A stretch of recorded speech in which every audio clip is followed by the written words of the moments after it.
Hey everybody, welcome or welcome back to my YouTube channel, #MovieBae. I am MovieBae, and in this video, I'm going to be doing a series finale review over you. But before we get to it, though, I would like for you all to consider subscribing to the channel, because here on MovieBae, I do reviews, reactions, and commentary to movies and television. And if that's the type of content you like, please consider subscribing to the channel, bench my playlist. I promise you're going to come across something that you enjoy.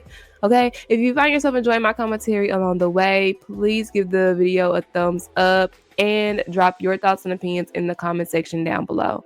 I have been on YouTube for about 4 or 5 years. I have never done a review over you. However, it literally is one of my favorite shows, like in the past decade, for real. So I guess I could preface this review by stating I'm Team Joe on all fronts. He's never wrong. Don't care what y'all say. So y'all already know how this review gonna go. Y'all already know, just by me stating Team Joe, no matter what, bro. Like, I feel like you could already know how this review is going to go. So without further ado, I am going to talk about season 5, my pros. I'm talking about the storyline, my pros, my cons. And then at the very end of the video, I am going to rank, since this is the final season of the series, I am going to rank my favorites, my personal favorites of each season. All right. So without further ado, let's get into you. All right, so Joe is back with the shenanigans. He left London. First off, never mind. We'll talk about that when we get into the season reviews. But he left London, came back to the Americas, came back to New York. Joe said, baby, I ain't scared of nothing nor nobody. Privilege at its finest. And not only am I going to return back to my old stomping grounds, but I'm going to be in the forefront. I'm going to be in the forefront going by my real name, Joe Goldberg. Okay, so not only is he back in America, he is like basically like an influencer. He is married to, I guess, a big CEO lady. What's her name, y'all? Kate, I guess, that he met in London from season 4. And they came back and they're like this power couple, and he's the mysterious, handsome husband. Okay, Kate has also assumed the roles of a mother figure for baby Joe. Baby Joe was, I guess, picked up from his foster family, and they're just playing the American family. Okay, now when the season begins, Baby Joe is exhibiting some anger issues, behavioral problems, and is lashing out. He punched his cousin in the nose for stating that, or repeating that, his mother is an Unaliver. And in all actuality, Joe thought that love is who this comment was being made about, but it was really being made about Katie, his new wife. So Katie comes from a rich, affluent family.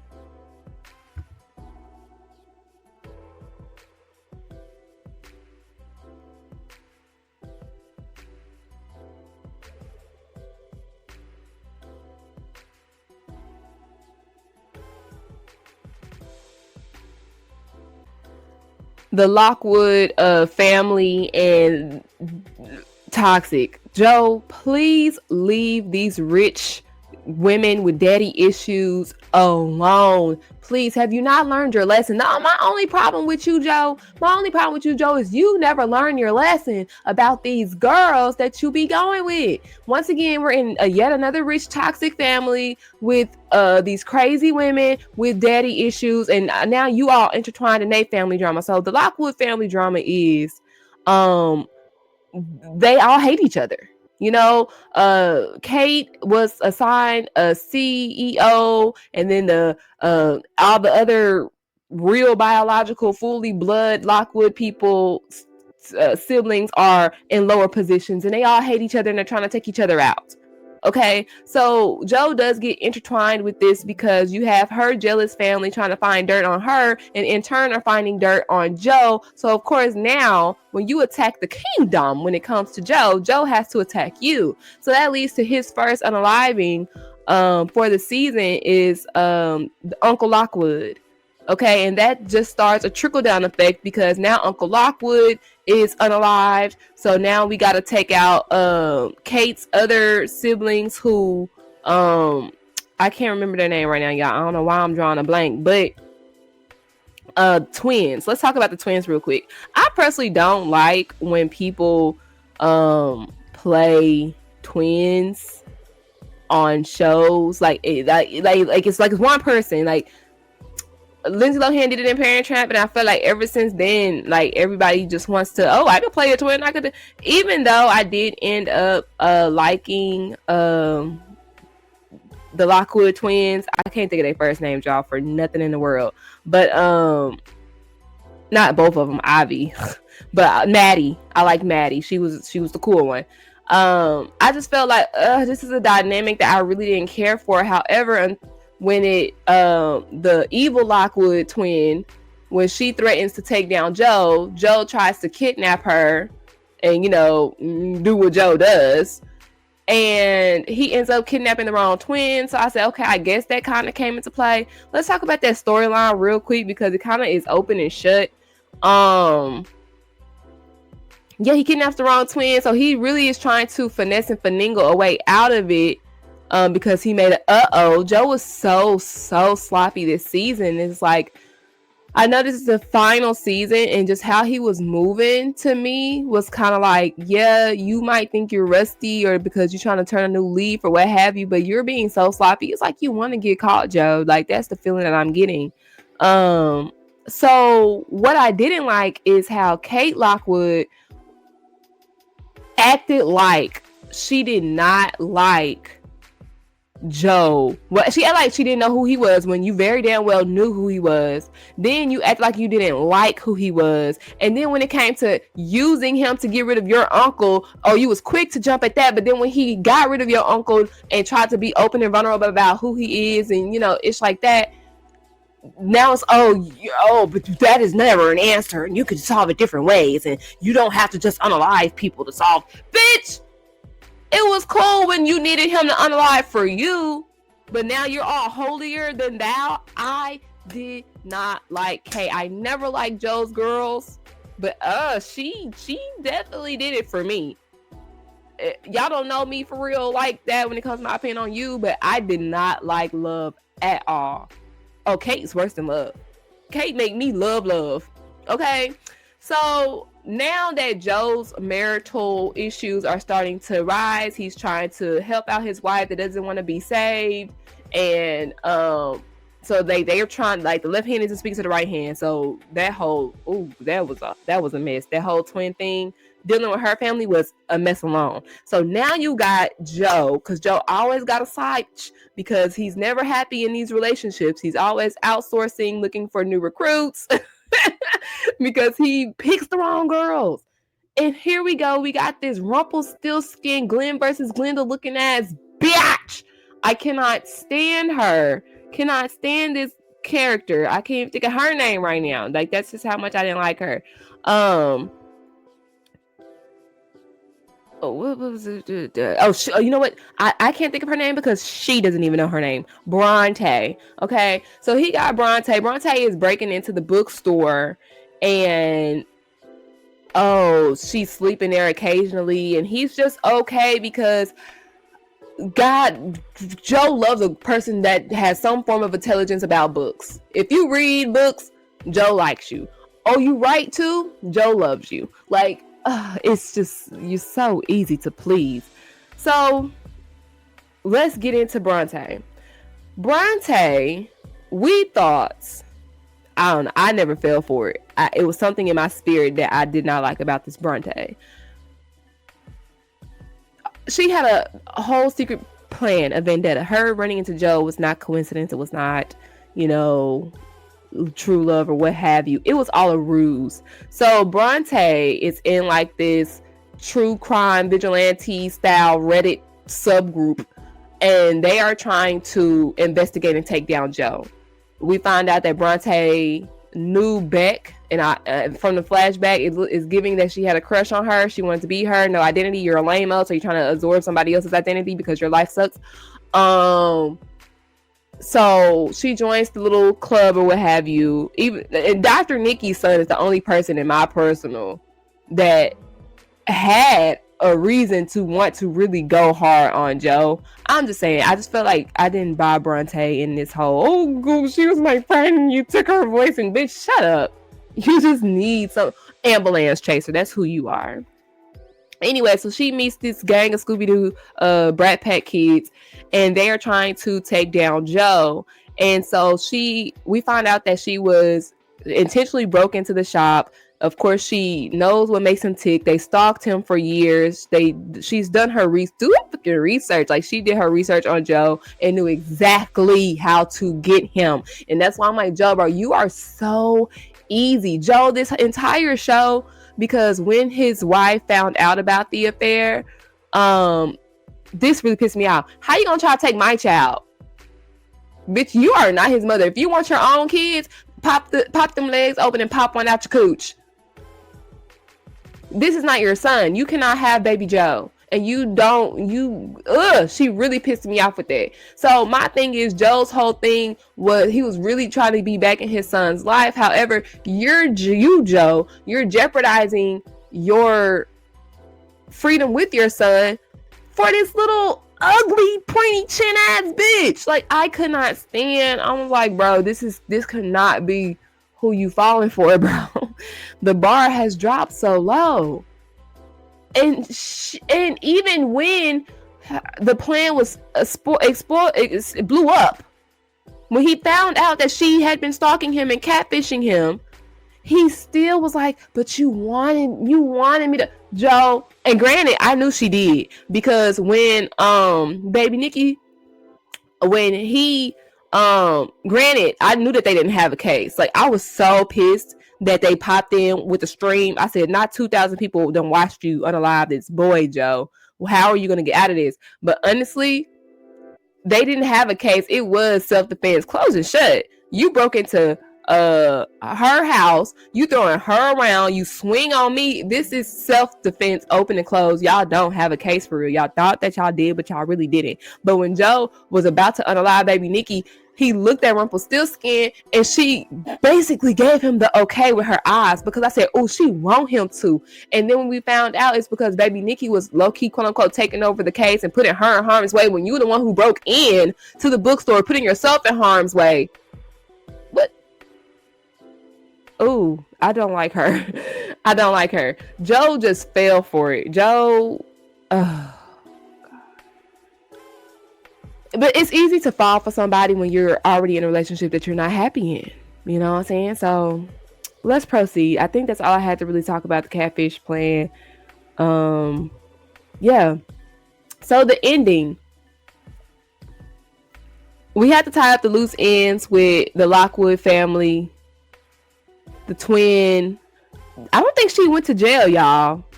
I don't think she went to jail at the very end. Because at the very end, they tried this. I hate the ending. Okay, so you have all of Joe's exes that are living. They come back, and the girl from London, they trap him in his own cage. They try to get a confession, and then they were going to unalive him. And then, quote unquote, justice prevails at the end, because he tries to run away with Rumpelstiltskin, and she's still catfishing him the entire time. I did not care for her narration. I don't want to be in her head, bitch. Nobody likes you for real. You're new here. We don't care your internal thoughts, bitch. We don't. Anyways, I didn't like the ending because I don't like this justice prevails. In my opinion, this is a realistic ending, I suppose, for Joe. Even though both Lockwoods should have been in prison. You know what I'm saying? I guess this is a realistic ending for Joe, but I don't want a realistic ending to my fantasy show. I don't. I wanted Joe to escape the police, go use the passport, and get his son and just be living his best life. That's what I wanted for my ending. That's what I wanted. I was so pissed, like episode 8, 9, and 10. I was pissed because I was like, if Joe really gets taken down by this Scooby-Doo bunch of fucking lame chicks that really don't have the gall, the intelligence, or just that bitch energy to take him down, You're going outside. I would have rather love been the demise, like literally the person love, be the demise of Joe, other than these lame ass bitches.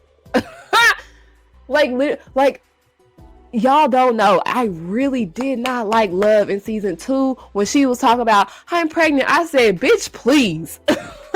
I did not like Love. But season 5 made me appreciate her so much. Oh my God, it made me appreciate her so much. Yeah, I didn't like the ending. And it was so female empowerment, and Lockwood found her worth, and now her brother is the CEO, and the black girl, I can't think of her name, Marilyn, Maybelline, whatever her name is, who cares, Miriam, she's an artist, and now she's voicing her opinion, and she could blah blah blah. Like, bitch, we don't give a fuck. We don't care about y'all. We don't care about y'all. We don't care about your quote unquote happy ending. We don't give a. We care about Joe.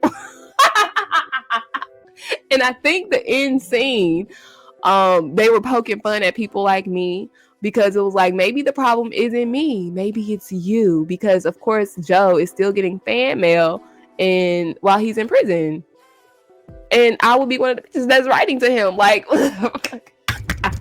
oops. I think it's because I just see myself in Joe. Like I don't unalive people, but it's like I will go hard for the people that I love. You know what I'm saying? Like, I feel like all of his unalivings were justified. Like, they were people who were trying to hurt or harm him or the people he loved.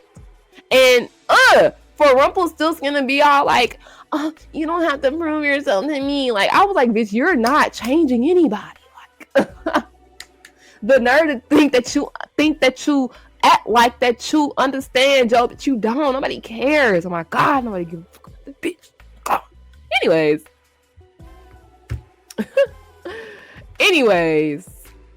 needless to say, I'm not satisfied with the ending. Let's go ahead and get into me ranking the seasons, all the seasons of this wonderful series that started on Netflix and was picked up. That started on Lifetime and was picked up by Netflix. I'm going to rate, and this was hard, you guys. I'm going to tell you now, choosing between my top 1 and 2 was really hard, because to me, season 1 is a great season, as is season 3.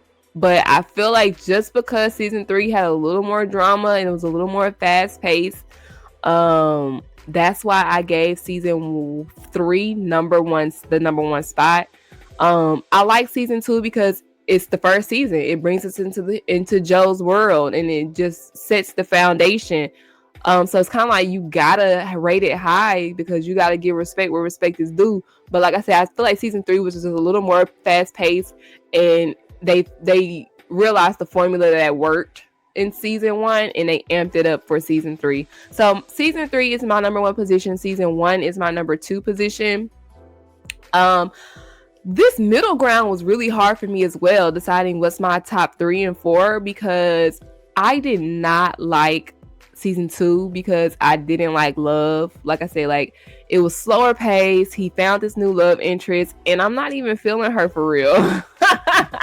So, but this season, the last season, I might switch these around. I don't know. My 3 and 4 position is really hard, because this season would have been a decent season if if it had the ending that I would have preferred. I did not like Joe. Like, I would have, okay, Joe, you were in a marriage with a lame, you was in a side relationship with a side lame, but to get taken down by these bitches, like, that shit's lame. Like, I just hated that aspect of it. Like, I don't know. I might switch these around. I think I'm gonna go season 3, 1, 2, 5, and then season 4 is definitely in my last position. Season 4, what was the fever dream of season 4? First off, him going to London to chase Miriam. I was like, okay, but then where the fuck is she at? Like I told you, I didn't finish this season. I probably you know, like when you wake up and you start an episode over because you fell asleep on it. I did that like a total of 4 or 5 times. So it's like I feel like I watched all of the episodes, but I was sleep watching, so I don't remember what happened for real. But so looking at the recap and people's comments, season 4 was very convoluted and confusing, which is why when I get confused, I stop paying attention. But that whole season was his like self-realization. Like he was really, I guess, like trying to chase this person who really was himself. You know what I'm saying? You know, his self-realization coming to type season. But it sucked because I couldn't finish it. Like I didn't like season 2 either, but I finished it. It was intriguing enough to keep my attention all the way through. It wasn't trying to do too much. I feel like season 4 was trying to do too much, so that's why it got last position for me. All right, you guys. I feel like I don't really have anything else to say about this show. I am gonna miss it. I'm gonna miss Joe. I just really enjoyed Ken for thank you for giving us Joe. You know, I feel like he played this role very well. Great narration voice. Beautiful.